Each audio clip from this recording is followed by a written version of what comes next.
meu nome é Letícia, sou coordenadora da equipe da consultoria tributária do Molina Advogados e hoje vou falar um pouco sobre o contrato de compartilhamento de custos e despesas, também conhecido como Cost Share Agreement.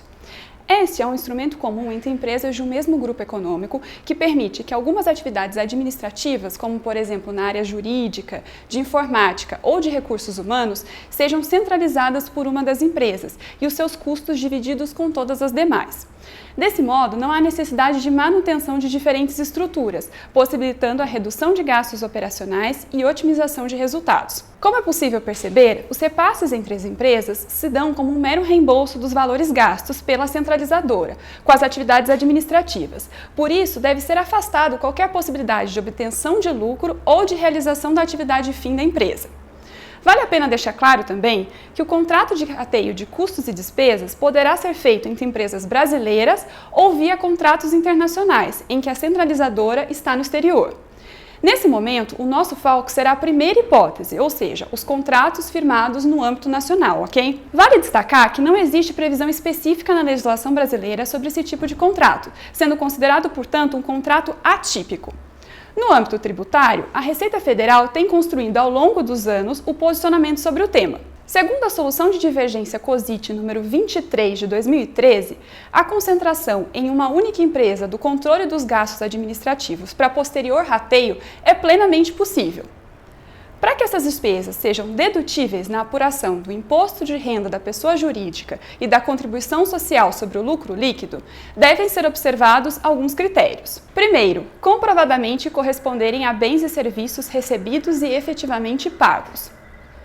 Segundo, forem despesas necessárias, usuais e normais nas atividades das empresas envolvidas. Terceiro, o rateio deve se dar através de critérios razoáveis e objetivos, previamente ajustados e devidamente formalizados por contrato. Quarto, o critério de rateio deve estar de acordo com o efetivo gasto de cada empresa e com o preço global pago pelos bens e serviços. Quinto, a empresa centralizadora deve apropriar como despesa somente a parcela que lhe cabe de acordo com o critério de rateio, assim como devem proceder de forma idêntica as empresas beneficiárias e contabilizar as parcelas a serem ressarcidas como direito de créditos a recuperar. Por fim, a empresa centralizadora e as beneficiárias devem manter a escrituração destacada de todos os atos diretamente relacionados com o rateio das despesas administrativas. No âmbito do PIS e COFINS, a Receita Federal admite que os valores recebidos pela centralizadora como reembolso das despesas comuns não integram a base de cálculo das contribuições.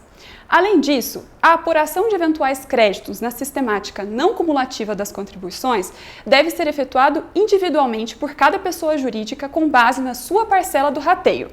Por sinal, o rateio deve discriminar os itens integrantes da parcela imputada a cada pessoa jurídica integrante do grupo econômico, permitindo a identificação dos gastos que geram o direito de creditamento para cada uma. As empresas que eventualmente estiverem vinculadas ao regime de apuração cumulativa ou sejam optantes pelo Simples Nacional, embora não possam apurar créditos das contribuições, devem ser consideradas no rateio de despesas, conforme previamente estabelecido em contrato. Vale lembrar que esse entendimento foi reafirmado recentemente pela Receita Federal por meio da Solução de Consulta número 4010 de 18 de março de 2021.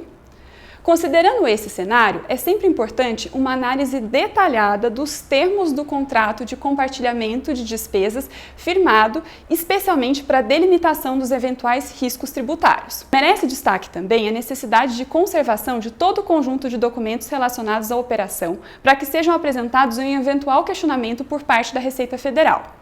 Como exemplo, podemos citar o contrato de compartilhamento de custos e despesas firmados entre as envolvidas, as notas de débitos e os controles gerenciais internos.